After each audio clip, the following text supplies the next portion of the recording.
Today, we're diving into a story that's got it all. Royal secrets, a case of mistaken identity, and a gemstone that spent centuries hiding in plain sight, even inside some of the most famous crown jewels on the entire planet. So, let me just start with a question for you. What if I told you that one of the most legendary gems in history, a symbol of power and royalty passed down for centuries, wasn't actually what everyone thought it was? It seriously sounds like a plot twist from a movie, but you know what? It's completely true. And here's the bombshell. That enormous, magnificent 170-carat red stone right at the front of the British imperial state crown, the Black Prince's ruby, well, it's not a ruby at all. It's a spinel. And that one single fact completely unravels centuries of what we thought we knew about gems. And this wasn't just a one-time mistake. Oh no, for centuries, these absolutely stunning red stones coming out of Asia were called Bala's rubies. They were incredibly valuable, becoming the centerpieces in the collections of Mughal emperors and English monarchs. It actually wasn't until the late 1700s that science finally caught up and was able to say, hey, wait a minute, this is something different. So, how did scientists finally unmask this imposter? Well, that brings us to the gem's true identity, and the scientific reveal that literally changed gemology forever. So let's properly meet our main character, Spinel. Now, its chemical formula, magnesium aluminum oxide, might sound a bit technical, but all it really means is that it's a completely different mineral from a ruby.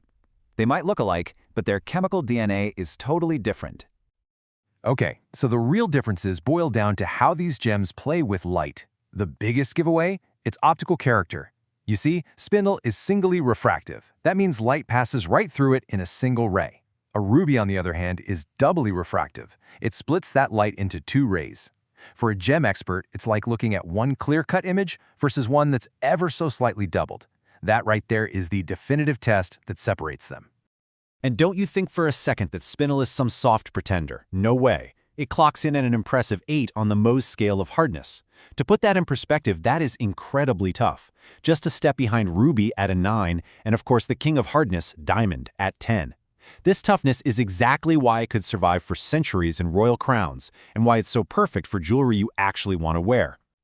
All right, let's fast forward to today and see how this story of mistaken identity is still playing out. Because in today's market, the challenge isn't just telling a spinel from a ruby, it's telling a natural spinel from all of its modern lookalikes. So, today, spinel comes in a few different flavors. You've got your natural mined stone. Then you've got stones that have been treated with heat or chemicals to make their color pop. And then there's synthetic lab-grown spinel, which has actually been around since the 1920s. And in a really fun twist, synthetic spinel is often used to imitate other gems like sapphires. The imposter has become a master of disguise. So how in the world do the experts figure this all out?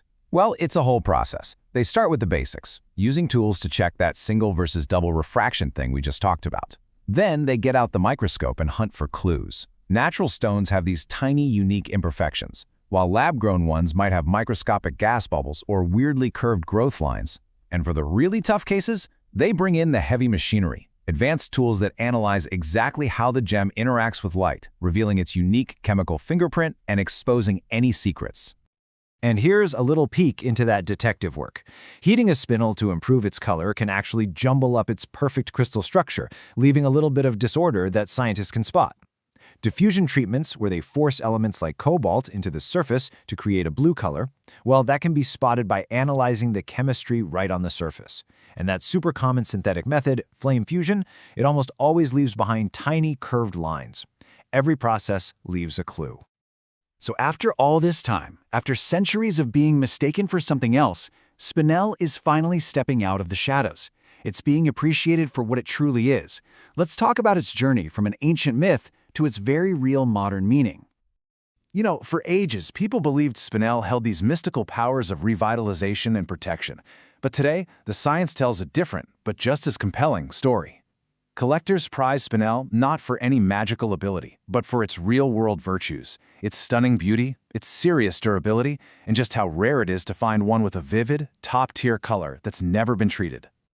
And what's really interesting is that as Spinel has stepped into the spotlight, it's also carved out its own little niche in modern astrology.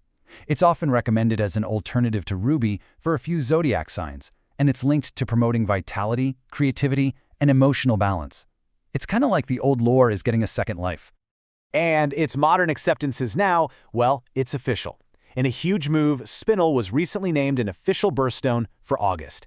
This really cements its place not just in history books, but in modern culture and in jewelry boxes all over the world. And that brings us to our final chapter.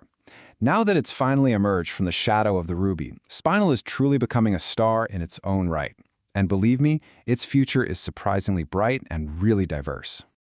One of its greatest strengths is its absolutely incredible range of colors.